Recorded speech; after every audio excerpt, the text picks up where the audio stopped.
Polonsky serves as an honorary research fellow at academic institutions around the world and is the author of numerous award-winning books and publications. Tonight, we celebrate this extraordinary achievement. It is a monumental achievement. It is doubtful it will ever be done again, and to my mind, it ranks with Szymon Dubnow's 5 volumes on the history of Jews in Russia. It is the Jews in Poland and Russia, 1350 to the present day. It is the recipient of the 2011 Kulczycki Book Prize for Polish Studies and the Pro Historia Polonorum Prize for the best book on the history of Poland, published in a foreign language between 2007 and 2011. It has recently become available in the United States. Copies of it are going to be for sale after the event this evening. This is the 1-volume condensed version. Anyone interested in this subject must read it. Everyone interested in this subject will read it. And with that, I want to relinquish this podium to our speaker tonight, Antony Polonsky. Thank you.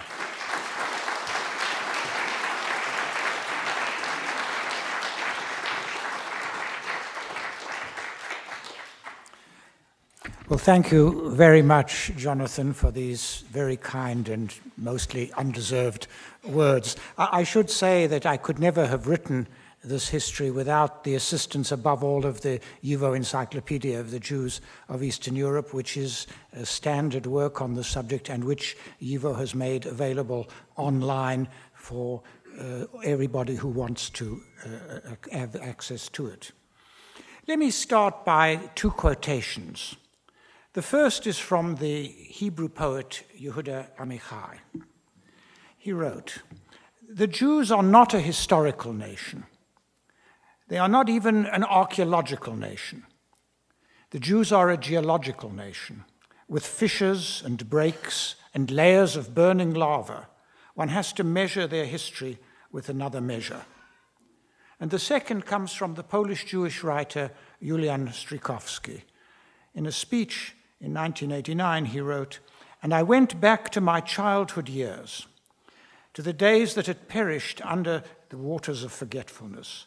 With a tremendous effort of memory, I raised the Atlantis that seemed to have been lost and drowned forever."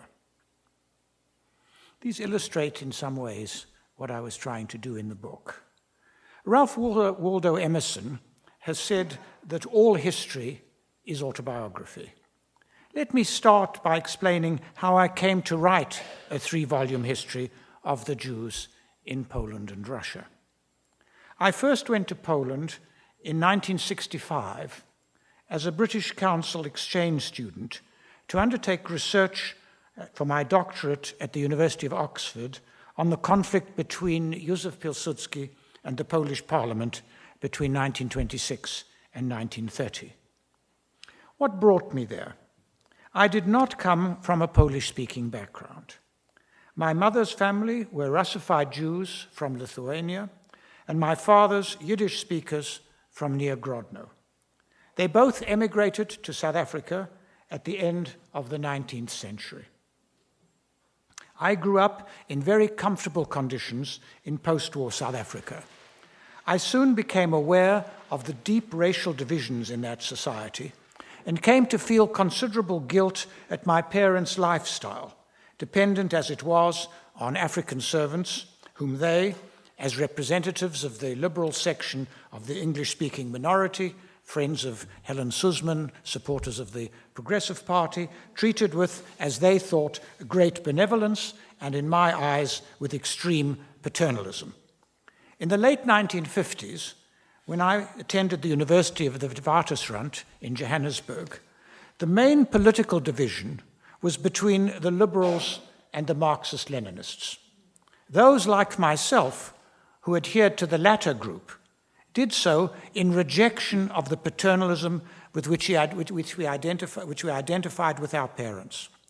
liberalism was merely a form of sympathy for Africans in their difficult plight, whereas we had aligned ourselves with the iron laws of history identified by Marx and Engels, which clearly demonstrated, in our view, that the conflict in South Africa was not racial, which I'm afraid was obvious to most people, but one of class, in which we, mostly young Jews and Indians, could find our natural place in the struggle of the local proletariat, along with that of the whole world, for the socialist millennium. These were still my views when I went to study in Oxford in the early 1960s. Coming from what we saw as a fascist country, when I began to look for a subject for my doctoral dissertation, I wished to study the phenomenon of right radicalism and fascism. I believed, wrongly of course, that all the interesting topics in the history of German National Socialism had already been investigated. And I was drawn to analyze what I thought were similar manifestations in Poland. As one who, in spite of my Marxist beliefs, rejected the rigid discipline and bureaucratic character of the Communist Party of South Africa, I was attracted to what I thought was Gomulka's independent Polish road to socialism, and I was also greatly impressed by the films of Andrzej Wajda, which were widely shown, I have to say, in South Africa, above all, A Generation in Ashes and Diamonds. I accepted that in a socialist country like Poland, there was an inevitable price to be paid in the form of a loss of freedom. But I believe that this only affected the intelligentsia, which was, in any case, hostile to socialism, and that this loss of freedom was compensated by the higher rate of economic growth compared to the capitalist West and the greater degree of social justice and equality. I was quickly disillusioned. It became apparent to me that the loss of freedom affected the whole of the society, that it was much more far-reaching than in my native country, and that it made almost impossible serious and open discussions of the problems that Poland needed to discuss confront in the early 1960s if it was to deal with the pressing social crisis in the country. The economic system, with its shortages and distortions, was clearly much less efficient than that of the West, while Milovan Djilas, the Yugoslav dissident, had clearly been correct when he identified the emergence of a new privileged class under socialism. Under these circumstances, I was greatly impressed by the socialist critique of the regime for allegedly betraying the interests of the workers, circulated in 1965 by two young party members, lecturers at Warsaw University, Jacek Kuron and Karol Modzelewski, for which they were imprisoned in July 1965 at the end of my first stay in Warsaw. I now began to write critically of Stalin's policies towards Poland during the Second World War, and of the establishment and character of the communist system created in Poland after, or let's say imposed on Poland after July 1944. I still believed that the communist system could be reformed from within. The years 1967-1968 marked my final disillusionment. I was alarmed that the Soviet Union and its allies could pursue policies which seemed aimed at the destruction of the State of Israel, was disgusted that a faction of the ruling Polish United Workers' Party could use crude anti-Semitic slogans in a bid for power and to discredit the student calls for democratization. And I strongly identified with those calls and for Alexander Dubček's attempt to establish a communism with a human face in neighboring Czechoslovakia. It was particularly painful to me that the African National Congress and the Communist Party of South Africa issued a statement in early September 1968 welcoming the fraternal intervention of the countries of the Warsaw Pact in Czechoslovakia. I now identified strongly with the developing opposition movement in Poland, with the Committee for the Defense of the Workers and with the Solidarity Movement. Like most Poles, I was shocked and surprised by the relative ease with which martial law was established in December 1981. Obviously, I shouldn't have been. The other side had an army, which clearly Solidarity did not. A number of my friends within the Solidarity movement believed that one of the reasons for the defeat of the first Solidarity had been its failure to make a proper reckoning with the chauvinistic and anti-Semitic currents in Polish life. They encouraged me to seek contacts within the Jewish world to alleviate the obvious gap between Poles and Jews, insofar as these are separate and discrete groups, which of course is not always the case. They were right to point to the bitter feelings harbored on both sides of this divide. I participated in the series of academic conferences in the 1980s, which attempted to bridge this gap, and I also became the chief editor of the yearbook Polin, Studies in Polish Jewry, which attempted to encourage this research on an interdisciplinary basis and from a wide variety of viewpoints. In the last 25 years, particularly since the end of communism in 1989-91, an enormous amount of research has been undertaken on all aspects of the Polish past.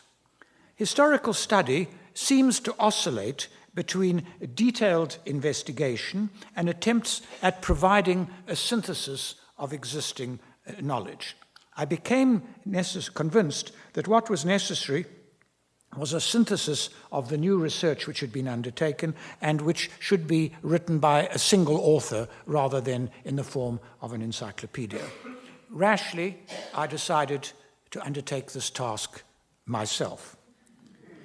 It was clear to me that the history of the Jews of the former Polish-Lithuanian Commonwealth is an important topic of study because it's from these lands that the majority of world Jewry, whether in the state of Israel or in the diaspora, trace their roots. This is not to deny the important element, the importance of the Sephardi and Mizrahi elements in Israel or in the American diaspora, but just to state the demographic facts. The Jewish past in these lands is well established in Jewish collective memory. And with the opening of the archives in the former Soviet Union and Eastern Europe, and the vast amount of research which has taken place, I felt that there was a need to revise in some way this collective memory and to produce a new synthetic account. My goal was at the same time to correct both what I thought was the overly sentimental view of this past, the fiddler on the roof view of this past, but also the excessively negative view of this past, that from the first moment of Jewish settlement within the lands of Poland and Lithuania, the Jews were subjected to a constant set of persecutions and anti-Jewish violence. And paradoxically, both of these stereotypes are prevalent and often simultaneously. I explained what I was attempting to do in the introduction to the first of the 3 volumes of the book, which I decided to call, in homage to the great Russian Jewish historian Shimon Dubnov, The Jews in Poland and Russia. Shimon Dubnov's book, of course, is called The Jews in Russia and Poland. He was Russified, and he was primarily interested in explaining the history from the point of view of what had gone wrong within the Tsarist Empire. I tried to shift the emphasis somewhat here.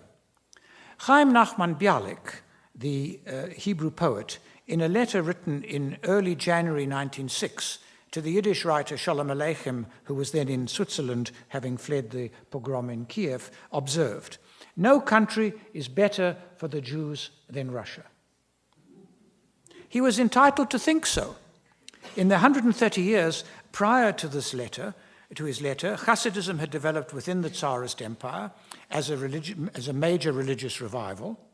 Its Misnagdic opponents had created the great Lithuanian yeshivot. Hebrew and Yiddish literature had flourished, and new political movements, above all Zionism and Jewish socialism, had emerged and transformed the Jewish political landscape.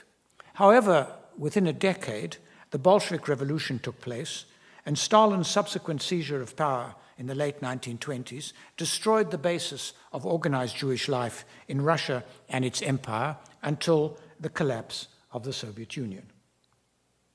In his introduction to the collective history, The Jews in Reborn Poland, Życie w Polsce odrodzone, published in 1932 and 1933, Ozjasz Torn, the rabbi of the Temple, the Progressive Synagogue in Krakow, and chairman of the Jewish Parliamentary Club in the Polish Parliament, asked, "What is the role of Polish Jewry today? What is its mission?" He continued, "Both quantitatively and qualitatively, its mission, which it will soon take up, is to assume the leadership of world Jewry. This was a task which he believed it alone was capable of undertaking, given the spiritual and material devastation of Soviet Jewry and the lack of freedom in which it lived, and the loss by American Jewry, you talked about the Pew report, under the pressure of assimilation of its specific Jewish character. Polish Jewry, according to Torn, possessed the genuine character of Russian Jewry, but it also lived in the freedom enjoyed by American Jews. He foresaw a splendid future for the Jews of Poland. I quote, "Polish Jews in the past have on occasion determined the character of world Jewry. There were moments when the genius of the Jewish people reached its full flowering in Poland. I am convinced that events are again creating a situation in which in Poland there will emerge one of the great centers of the Jewish spirit." Yet within 7 years, Poland had ceased to exist, partitioned between Nazi Germany and the Soviet Union, and the destruction of Poland's Jewish community was about to commence. These passages illustrate the basic themes I've examined in my book. In the first place, the enormous importance of the history of the Jews of Poland and Russia in the history of the Jewish people and in the development of Jewish religious traditions. That the Jews of this area would come to assume such significance within world Jewry was by no means self-evident. During the 19th century, Germany was seen as the pattern for successful Jewish modernization. And many German Jews, like Heinrich Gretz, who himself came from the lands of former Poland-Lithuania, frequently referred to what they described as the demoralized and barbarous state of the Jews here. Even in the 20th century, the area has often been seen as the repository of an unchanging and eternal Jewish authenticity, in spite of the multifaceted Jewish civilization which had developed here. Secondly, these passages illustrate the danger of reading history backwards. It's difficult today to write the history of the Jews of Eastern Europe without being aware of the devastating impact on their lives of 20th century integral nationalism, Nazism, and communism.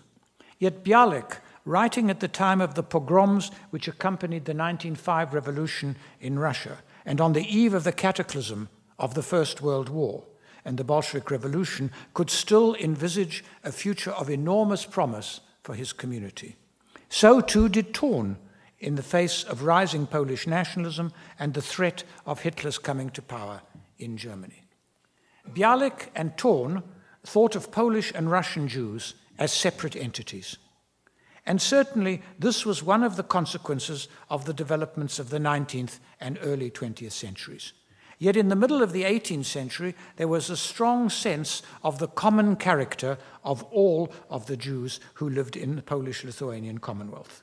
What I tried to do in the book is both to describe this common character along with the regional differences which existed in Poland-Lithuania, and then to outline how the impact of the partitions of the Commonwealth led to very different developments under Prussian, Russian, and Austrian rule. Similarly, I tried to analyze the impact on Jewish life after the First World War of the emergence of national states in Poland and Lithuania and the establishment of Bolshevik power in most of the former Tsarist Empire. This is something which historians don't normally have at their disposal. One cannot normally see laboratory conditions, how if you subject very similar people to very different types of government, how differently they respond. And of course, this is also one of the issues which we face at the Museum of the History of Polish Jews, how to describe both the common features in the evolution of the Polish Jewish past, but also the specific regional differences. The book is divided into 7 sections and 3 volumes. The first deals with Jewish life in pre-modern Poland-Lithuania, starting with the establishment of a viable, though very small, community in the early 14th century, and ending with the beginnings of the impact of modernity on the Polish-Lithuanian Commonwealth in the mid-18th century. I'm aware that both of these dates are rather fluid, and that the date 1350 is one which, in a way, I've taken out of the air. There was clearly a Polish Jewish community before. What I tried to highlight by the date 1350 was the point at which this community became self-sufficient and able to reproduce itself. A fundamental transformation of the geography of the Jewish world took place between 1200 and 1550, as a result of which, in this first period, Poland-Lithuania became the country with the largest Jewish population in the world. This started with the expulsion of the Jews from England at the end of the 12th century and culminated in the forced conversion of part and the emigration of the remainder of the largest Jewish community in Western Europe, that in Spain. The Jewish population in Poland and Lithuania now expanded rapidly, both as a consequence of emigration and, above all, through natural increase, from about 25,000 in 1500 to maybe 150,000 to 200,000 in the middle of the 17th century to nearly 750,000 by 1750. The situation of the Jews here, as everywhere in Western Christendom, had a dual and paradoxical character. On the one hand, the Jews were a pariah group, espousing a religion that was rejected as both false and harmful by the dominant Roman Catholic Church.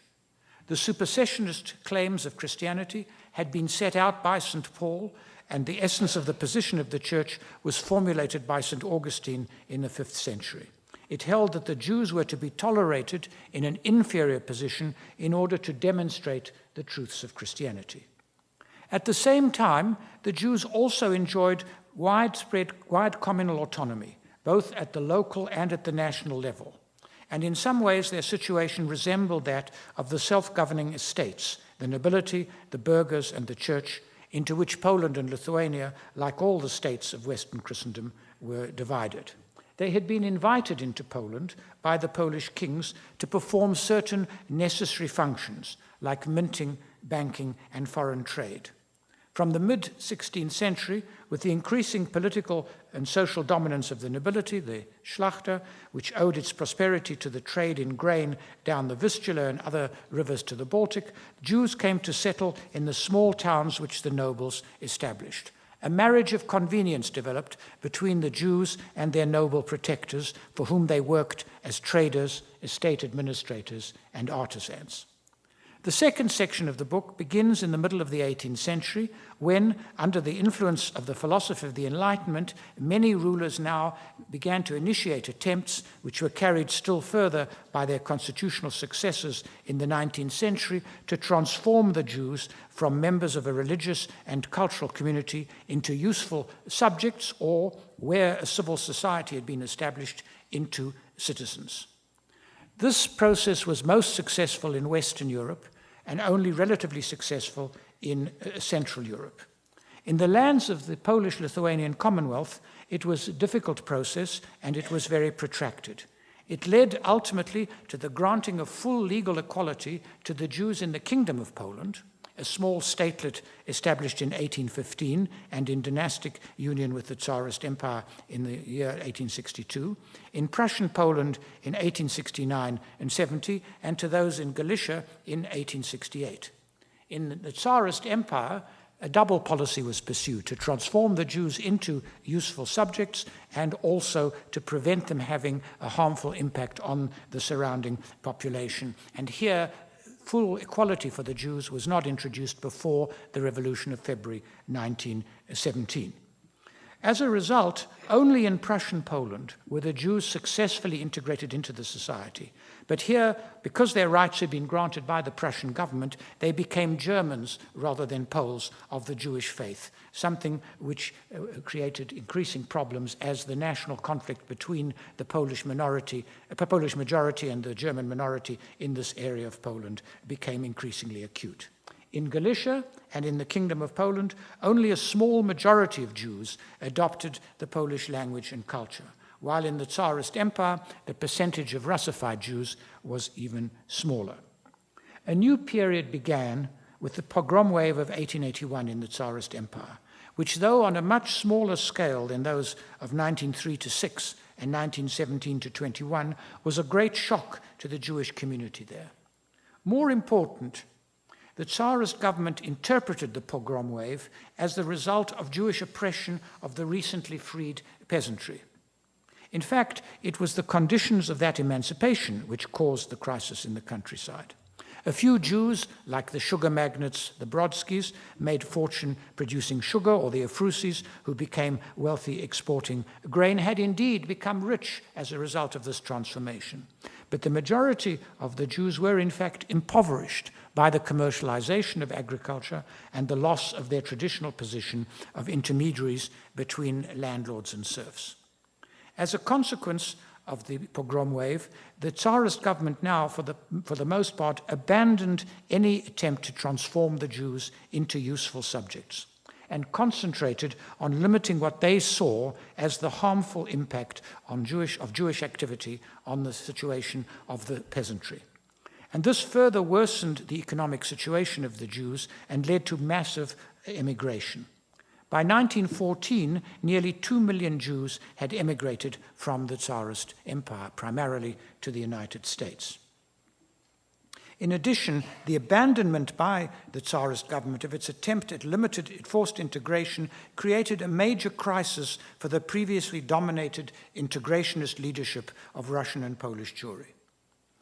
This group was now challenged on two fronts. On the one hand, there were those who argued that the Jews were not a religious group, who could be incorporated into the surrounding societies in the right political and social conditions, but a proto-national or ethnic group like the emerging Lithuanian, Ukrainian, and indeed modern Polish nation.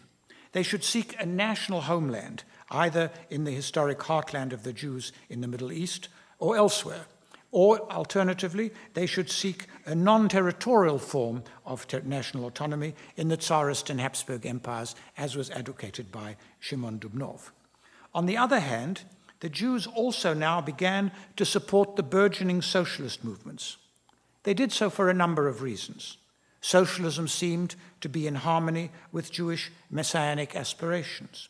It appealed to the growing impoverished elements within Jewish society, and it also offered a better promise of integration.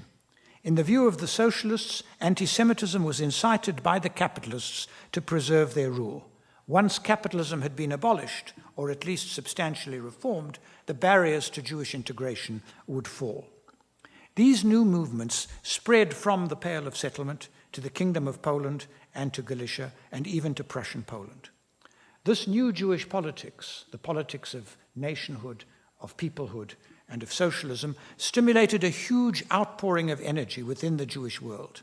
It brought about the modernization of the Hebrew and Yiddish languages and the emergence of a flourishing secular literature and cultural life in both these languages, as well as in Russian and Polish. It also paved the way for the development of the Zionist movement and the ultimate establishment of the Jewish state. However, these achievements were bought at a price. What the Jews were now demanding was no longer the equality of individuals before the law, but rather cultural autonomy for a non-territorial national group. And this obviously was a goal that was going to be much more difficult to achieve.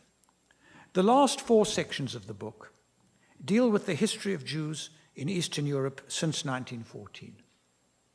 In the short 20th century, between the outbreak of the First World War and the collapse of communism in Europe in 1989-91, this was a tragic history. In 1914, 2/3 of the world's Jews lived in Eastern Europe. Today, 80% live either in the United States or in Israel, and the Jewish communities of Russia, Poland, Ukraine, Lithuania, and Belarus are small and declining. This decline is the subject of Volume 3 of my book. It was the result of local integral nationalism, the devastating impact of the genocidal policies of Nazi Germany, and the longer-term destructive effects of communist rule, particularly in its Stalinist incarnation. A number of paradoxical and contradictory processes may be observed in the evolution of Jewish life in Eastern Europe since 1914. In these years, a group of major Polish Jewish and Russian Jewish writers emerged, writing both in the Jewish languages and in those of the larger society.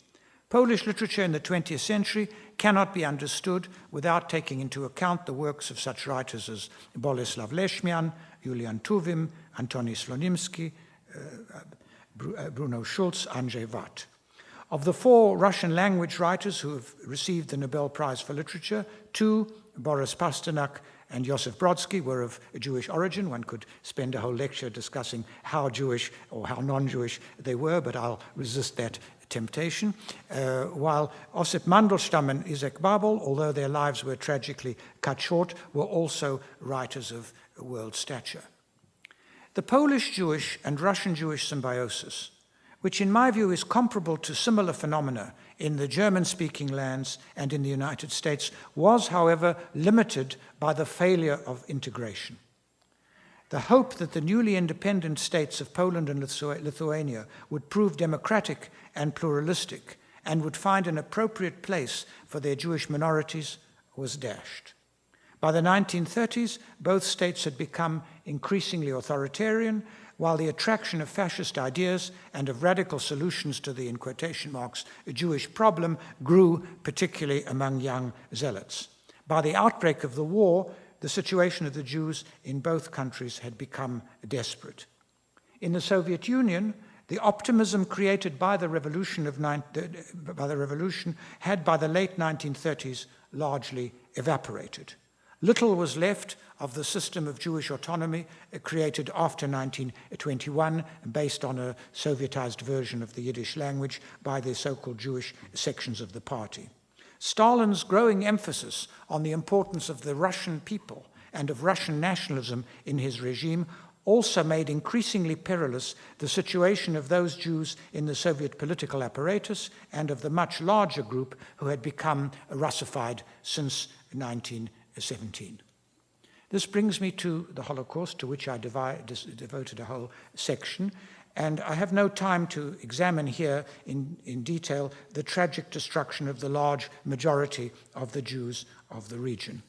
I should like, however, to make 2 points. The first is that the adoption, planning, and implementation of a policy of mass murder of the Jews here was the work of the Nazi leadership and of the German people who, for the most part, willingly and unwillingly followed their lead.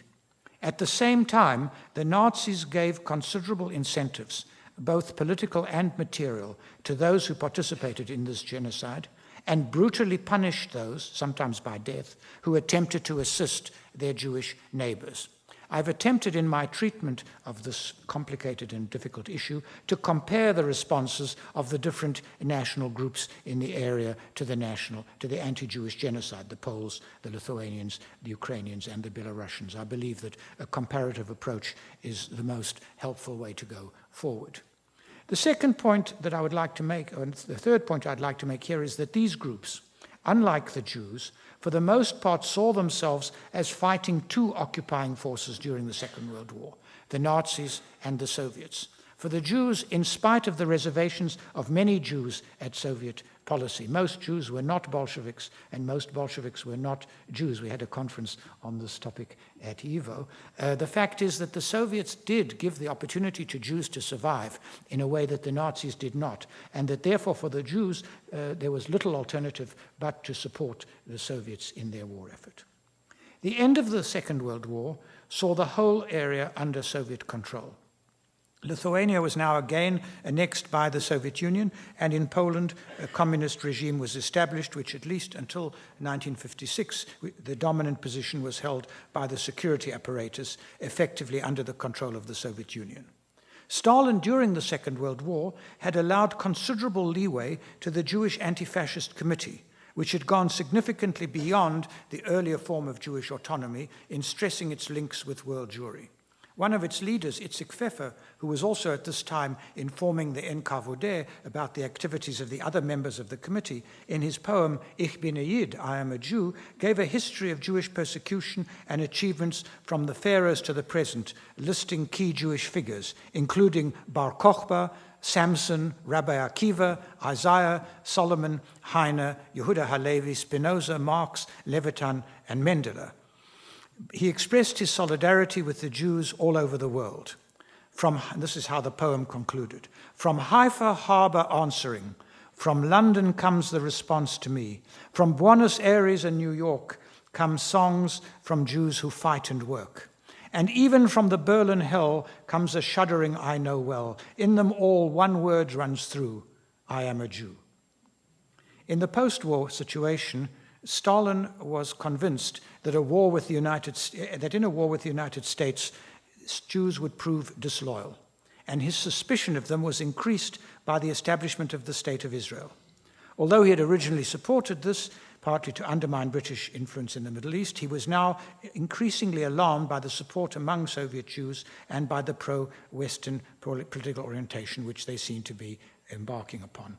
As a result, he began to purge Russified Jews from the Soviet political and cultural world and took brutal action against the principal figures in Soviet Yiddish culture, arresting and executing most of them in August 1952.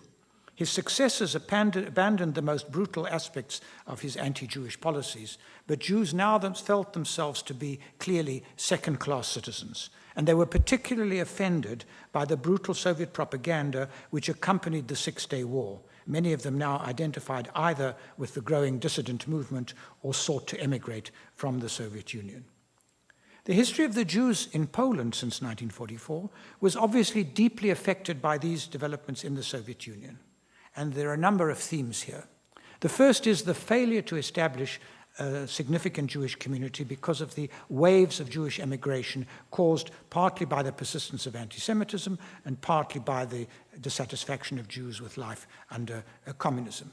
A second theme is the rapid acculturation and Polonization of those who remained in Poland, some of whom came to play an important part in Polish cultural and intellectual life. Stanisław Vygotsky, Julian Strykowski, Adolf Rudnicki, and many others, Bogdan Wojdowski, Henryk Grinberg, Hanna Kroll. A third feature is the debate over the role of communists of Jewish origin in establishing and consolidating the communist regime in Poland after 1944. At root, the presence of communists of Jewish origin in significant positions in the security apparatus has to be seen as a consequence of Stalin's deep distrust of the Poles. It took place at the same time as the purge of Yiddish cultural activists in the Soviet Union and the wider campaign against cosmopolitanism, which was essentially an attack on Russified Jews within the new Soviet intelligentsia. The retention of Jews in these positions in Poland was clearly intended by Stalin to be a temporary expedient until a larger group of reliable local communists could be trained. Indeed, the whole history of Polish communism can be seen as the unsuccessful attempt to create this particular group. The last section of the book describes the attempts to recreate Jewish life in the area since the end of communism in 1989 and 1991. The enormous efforts which have been made both by local Jews and by the international Jewish organizations are now beginning to bear fruit. Whether viable communities can be created, or whether they will remain caretaker communities, small groups of Jews attempting with the help of sympathetic Jews, non-Jews, to preserve the physical remnants of Jewish life here is unclear. In Lithuania, clearly we have what is essentially a caretaker community. In Ukraine and Russia, there are larger and possibly more viable communities. And certainly in the case of Poland, recent developments do give rise for some optimism where enormous efforts have been made. At the same time, the situation is paradoxical. In July of this year, there was the prohibition by the Polish Parliament of Szechita, only 3 months after the formal opening of the state-of-the-art Museum of the History of Polish Jews, which we all hope will exercise a transformative effect on Polish Jewish life. And we hope that these problems can be satisfactorily resolved. Let me just say in conclusion that the bulk of those who survived the war in northeastern Europe, whether in Poland, Russia, Ukraine, or Belarus, have now emigrated, mostly to Israel, North America, and Germany. Yet the lands that made up the Polish-Lithuanian Commonwealth still have significant Jewish communities, and these communities are aiming quite strongly to survive. And they are the areas from which the majority of Jews, both in Israel and the United States, originate. An appreciation of the role of the Jews in the life of the countries in this area is now developing, although slowly and in the absence of a large Jewish population. It has often proved difficult for Jews whose grandparents and great-grandparents left Eastern Europe in the late 19th and early 20th centuries to find a common language with the more recent immigrants, or with the Jews who still live there. One major difference between them is the importance that they attach to the religious aspect of their Jewish identity. According to the 1990 National Jewish Population Survey, 47% of American Jews believe that the Jews are a religious group. This, of course, is somewhat modified by the Pew Report findings. Similarly, the Gutman report of 2012 in Israel found that only 17% of Israeli Jews are totally non-observant. By contrast, surveys carried out in Russia in 1992-93 and in Ukraine in 1997-98 show that only 3% of those polled defined being a Jew as practicing Judaism. The basis for their Jewish identity is ethnic. 2/3 of the Russian respondents say that to feel oneself part of the Jewish people is the essence of Jewishness. A similar view shared by most of the Ukrainian Jews solved. The studies by Katarzyna Reszka, which were presented in YIVO, suggest that this is also the position of most Jews still in Poland today. The Jews remaining in Eastern Europe have feelings for their country of birth, or countries of birth, that are more nuanced and complex than their American and Israeli fellow Jews can sometimes comprehend. Polish and Russian Jewish writing, since the end of Soviet communism, often expresses frustration that Israelis and American Jews fail to understand or empathize with their experiences and with their particular understanding of their Jewish identity. In her story, Briefly Now, Tylko Króciutko, Hannah Krall describes a group of Polish Jewish women survivors visiting New York in the late 1980s. The American Jews that they encounter persistently ask them why they are returning to a country of graves, to a Jewish cemetery. Of course, what the interlocutors mean is Jewish graves, since for them Poland today is solely a Jewish cemetery. In fact, these women are also returning to Polish graves, since many of them survived the war as children adopted by Christian families or have assimilated through mixed marriages. Some have two mothers in both a literal and a symbolic sense. The only person who understands their feelings is an American rabbi who's been escorting them during their trip. And this is how the story concludes. The rabbi drove them to the airport. Unlike the others, he did not ask any questions. He still didn't smell of cheap tobacco, home-baked pastry, and tefillin, like the rabbis of their childhood, but at least he no longer asked any questions. Now, this is not a new problem in Jewish life, and it is not insuperable. In his diary entry of 21st May 1942, Abraham Levin, a schoolteacher in the Warsaw Ghetto, who was subsequently murdered at Treblinka, described the resettlement in the Warsaw Ghetto of Jews from German-speaking Europe. For the time, he wrote, no contact has been established between us and them. Between us and them there still stands a wall of hundreds of years of prejudice and linguistic division.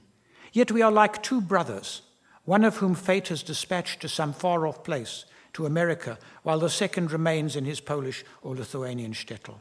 When the two meet after 15 or 20 years, there is a feeling of estrangement. In the course of time, the sense of brotherhood conquers all feelings of alienation.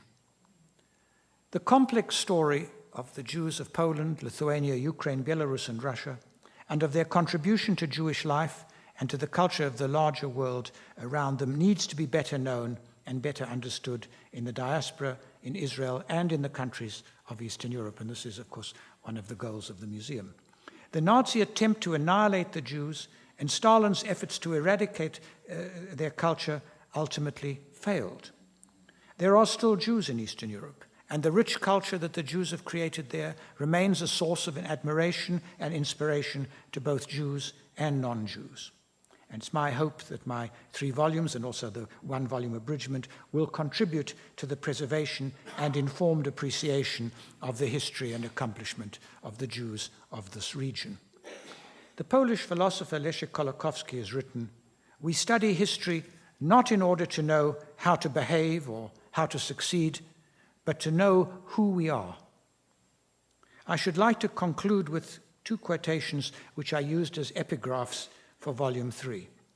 The first is from a poem by the Yiddish and Hebrew poet Uri Tzvi Grinberg, and it's called Under Duress.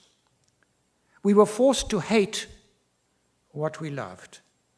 We loved forest and brook, well and mill, falling leaves, fish, well bucket, challah. Secretly, we even loved the sound of their church bells, even the breech-haired little boys. We loved the harmonies and harmonica and flute, Ukrainian songs, village girls dancing in colorful rings, thatched cottages painted white with red rafters, winter's end dripping from their roofs. We were forced to leave great cities where we loved to smoke in cafes, opera, evening dress, perfumed hair, dance halls, opium, ballet, boulevards, whorehouses. Wrenched from the shtetls, we saw our houses in fire-filled tears, knowing they would burn in the end." And the second is from Boris Pasternak's Dr. Zhivago, and it refers to what the Soviets were trying to do. "Reshaping life. This is the idea of people who, whatever they have seen, have never known the essence of life or felt its spirit and its soul. For them, life is a lump of crude material in need of shaping and reshaping and untouched by their noble hands. But life is never simply material, a substance. If you would like to know, it is constantly renewing, transforming, remaking, and transfiguring itself. Life is beyond your and my obtuse theories about it." Thank you.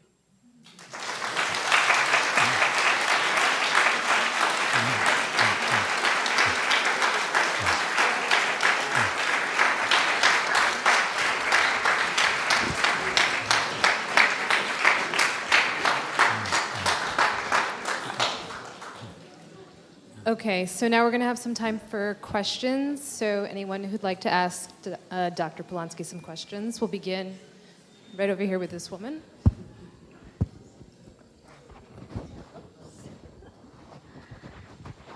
I'm somewhat puzzled by what you have not said about the Austrian parts of the Eastern European Jewish experience, the former parts of the Polish-Lithuanian Commonwealth.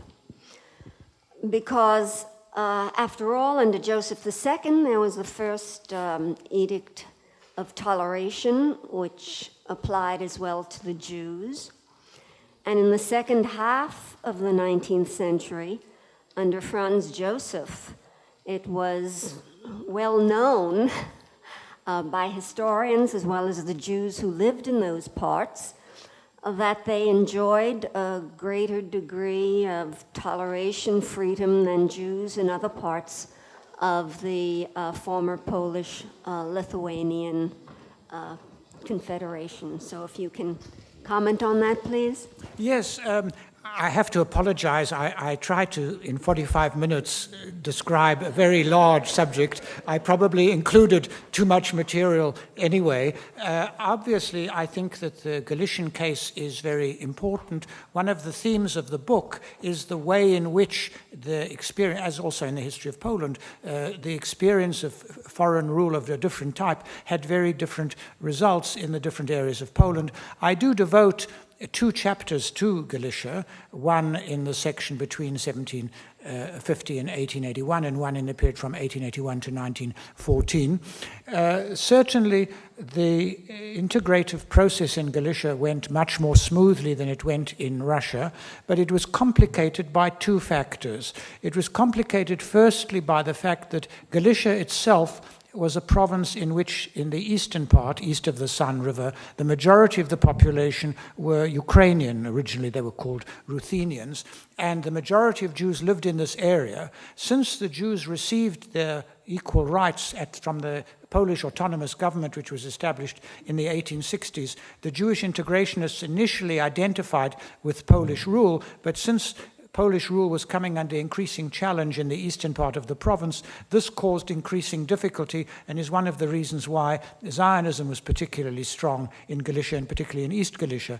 The second problem in Galicia was that this was a poor province. This was a province tacked on to Austria, and it was seen by the Austrians essentially as a raw material producing area. The only significant raw material actually which it produced was oil, which it produced actually in the late 19th century on a relatively large scale, but it remained largely agricultural, and the way in which the unfree system of cultivation was abolished meant that most of the peasants in Galicia, the farmers in Galicia, held very small land, so that this did not produce large metropolises. On the eve of the First World War, the population of Lvov, the capital of Galicia, was barely 220,000. Krakow was barely 150,000. These were small towns, and so modern Jewish politics, in particular Zionism, movements of this sort, or socialism, were less powerful. But certainly Jews felt very comfortable in Galicia, and when we look at Polonized Jews, that percent, the 10 to 15%, which of course increased significantly in the interwar period, a large part of them come from Galicia. And when we think of Polish Jewish writers, Alexander Watt is just, there are many examples who come primarily from Galicia. And this is a topic which is close to my own heart, and which I think should be stressed, but I didn't stress it in the lecture because of considerations of space.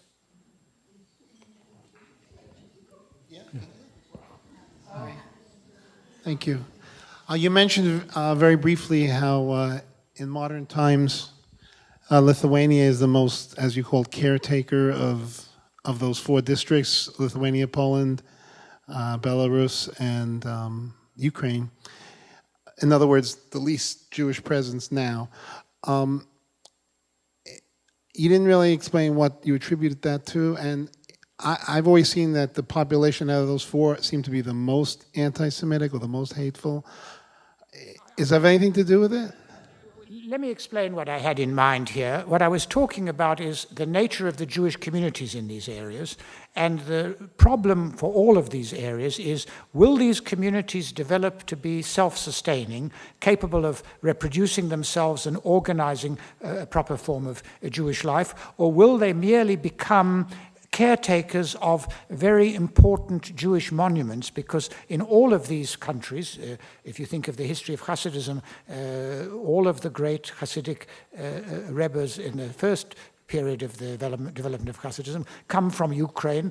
You only have to think of Nachman of Bratslav or the Baal Shem Tov himself, whose responsibilities will be to preserve these monuments which people from outside will come to visit. And the hope is that they will not become caretaker communities, but rather will become self-sustaining communities.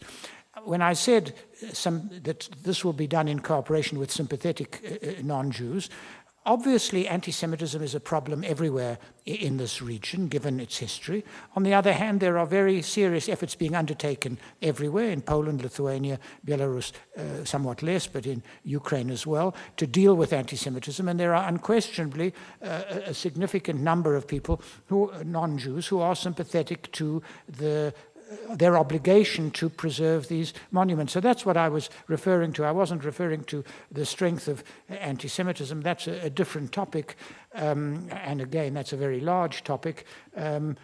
I think that anti-Semitism has turned out to be rather more marginal in the politics of Ukraine in spite of the political crisis which Ukraine is undergoing, than one might have expected, but this is not to be overly optimistic. And one of the problems in the case of Ukraine is that, unlike Lithuania and Poland, Ukraine has obviously not made a successful transition to a pluralistic political system and to a market economy. This issue is still unresolved. We all hope that in the next 20 years, Ukraine will become a democratic society, but that hasn't happened yet. Why that hasn't happened is a subject for another lecture, and I'll again resist the temptation to embark upon it. In the vast amount of research that you had to do for this book, what did you find out or discover that surprised you the most, both in a way that gave you pride and both in a way that was you found very negative?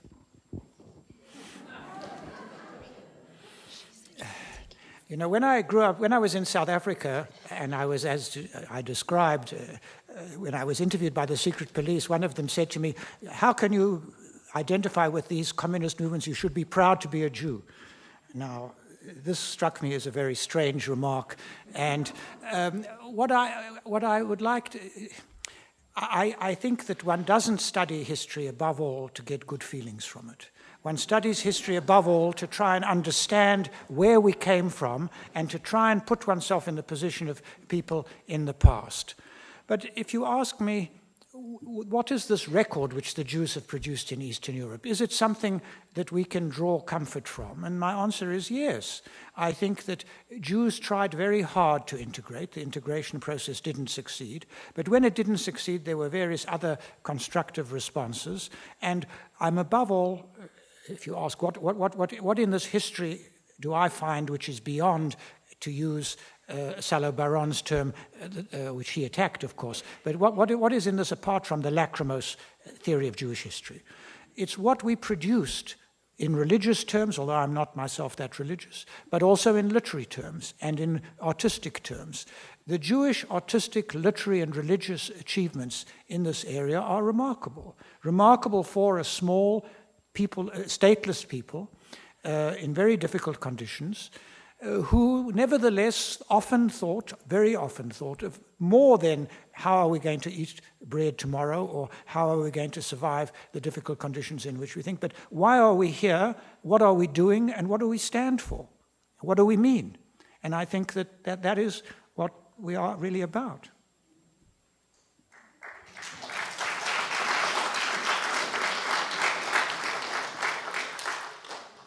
Hi.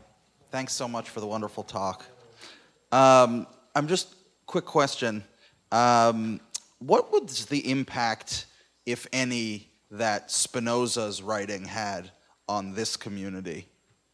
Either when, shortly after it was written or in subsequent century or so?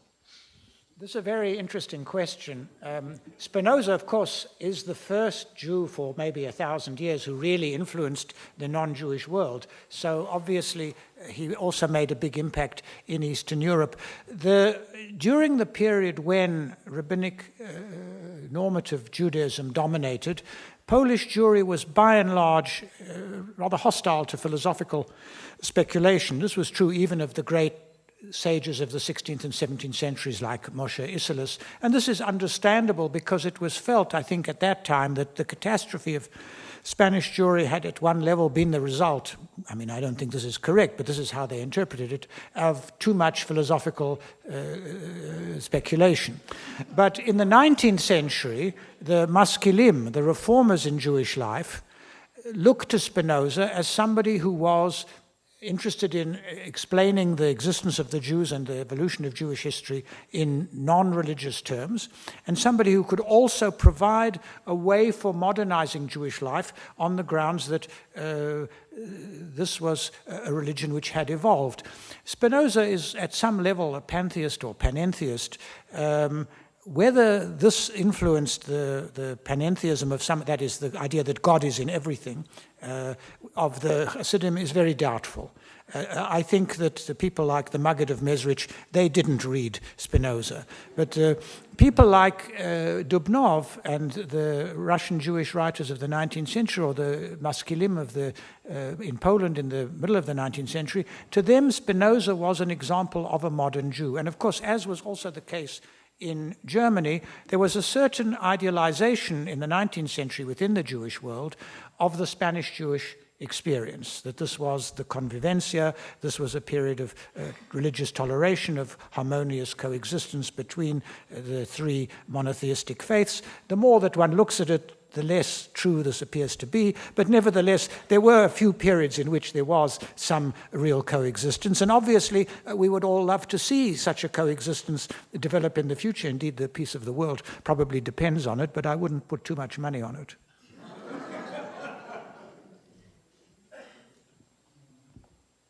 Please. In your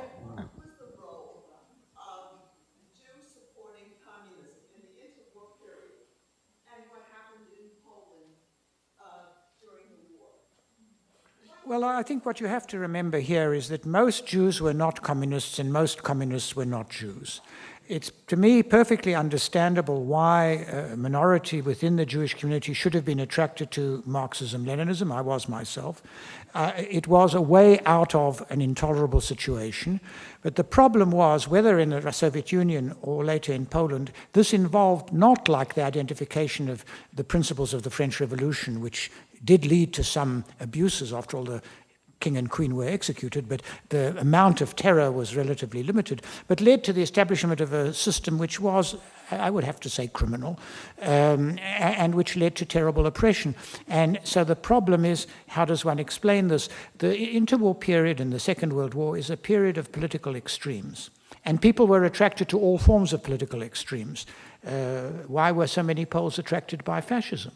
Again, it was a response to a desperate situation. It needs to be understood, and we need also to remember in the Polish context that, as I tried to point out in the lecture, Stalin put people of Jewish origin, Berman and so on, in prominent positions in the Polish communist regime because he distrusted even more, we have the documentation on this, the local Polish communists, of whom Gomulka was the best example. And also a feature of Jewish involvement in communism in Eastern Europe and also in Poland is that many of the same people who participated in the establishment of what in some ways was clearly a criminal regime were also those who tried to dismantle that criminal regime on the grounds that this regime has diverged from the original intentions of its founders.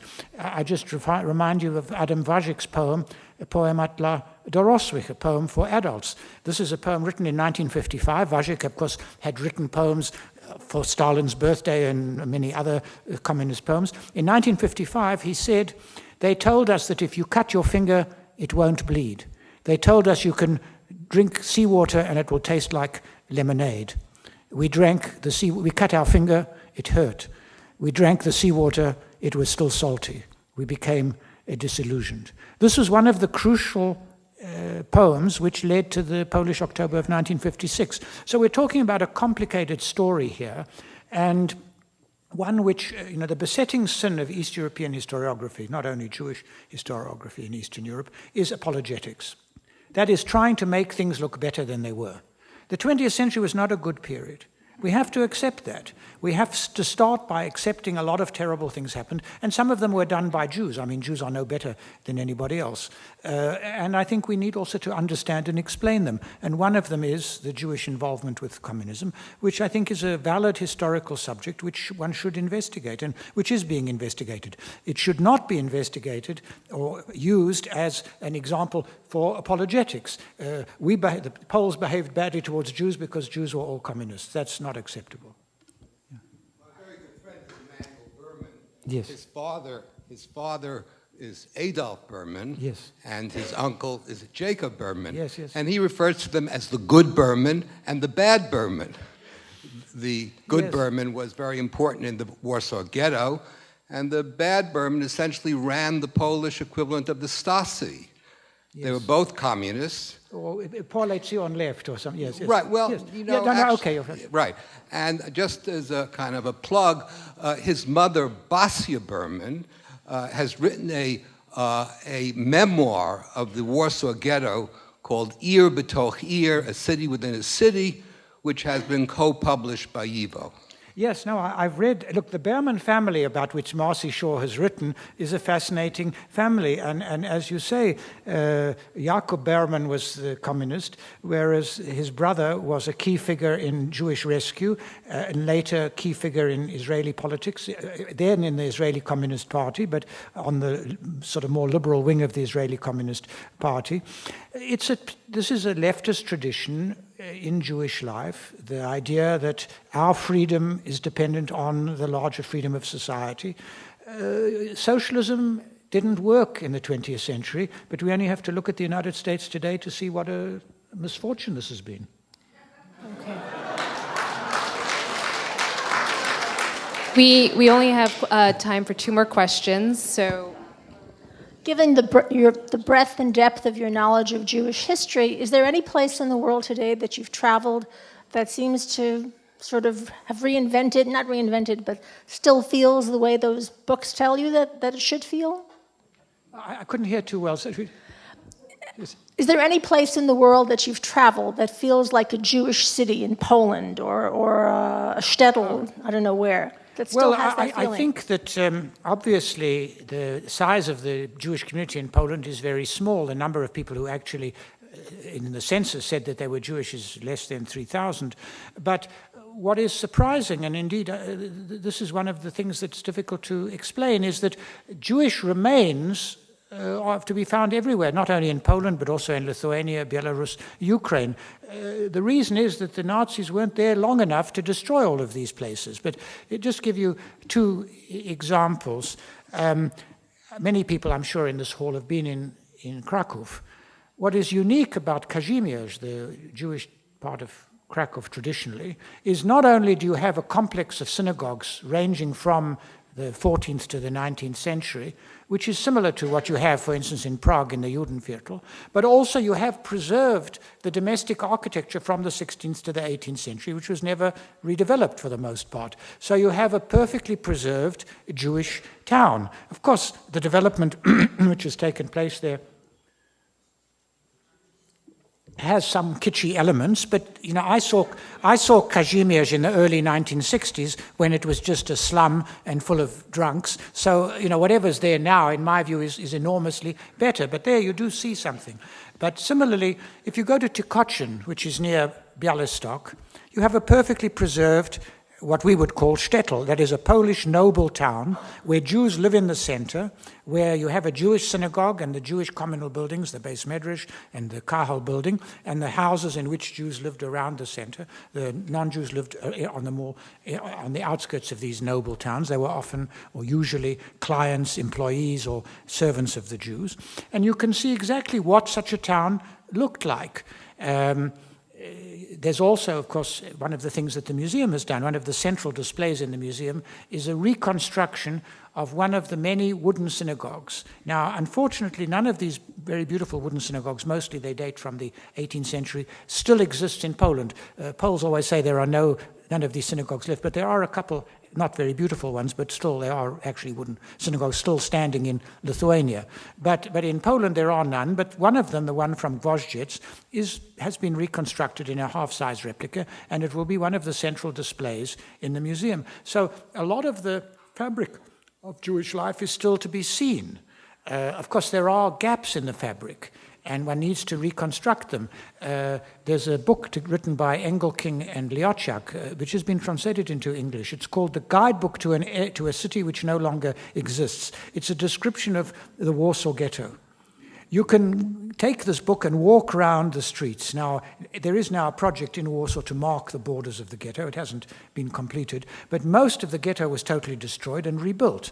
And indeed, the museum itself is in the heart of what was the Jewish quarter, but it's surrounded by quite nice, modern 1950s architectural housing developments. But no, you can find a lot of the fabric of Jewish life. It's just that the Jews themselves are by and large not there. In fact, you may have seen in the Sunday Times Sunday supplement, there was an interesting article about Lvov. And in it, the Ukrainian architectural historian Igor Zhuk described present-day Lvov as the shell of a mollusk from which the flesh has been hollowed out, because the Poles and the Jews who made up the city, Ukrainians were about 15%, are no longer there, with some exceptions. Yes, you mentioned a large immigration wave after 1881, and I'm speaking here. It's my understanding that many Jews from Lithuania went to South Africa. Do you have any theories what attracted them to go there as opposed to, say, like the United States? Well, you know, the many is probably an exaggeration. At its height, the South African Jewish community was only about 120,000. So obviously the bulk of people who emigrated, even from Lithuania, went to land of Israel or to North America. South Africa seemed a promising place to emigrate at the beginning of the 20th century. The British had conquered the two Boer colonies of the Transvaal and the Free State. It had substantial gold and diamond mines. It was developing very rapidly.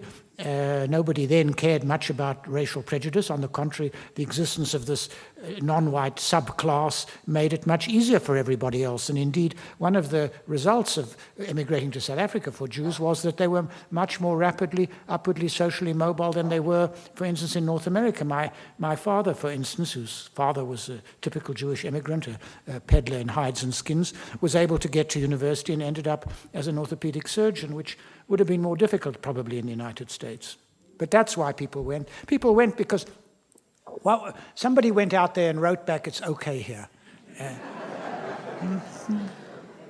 On that note, please join me in thanking Dr. Polonsky.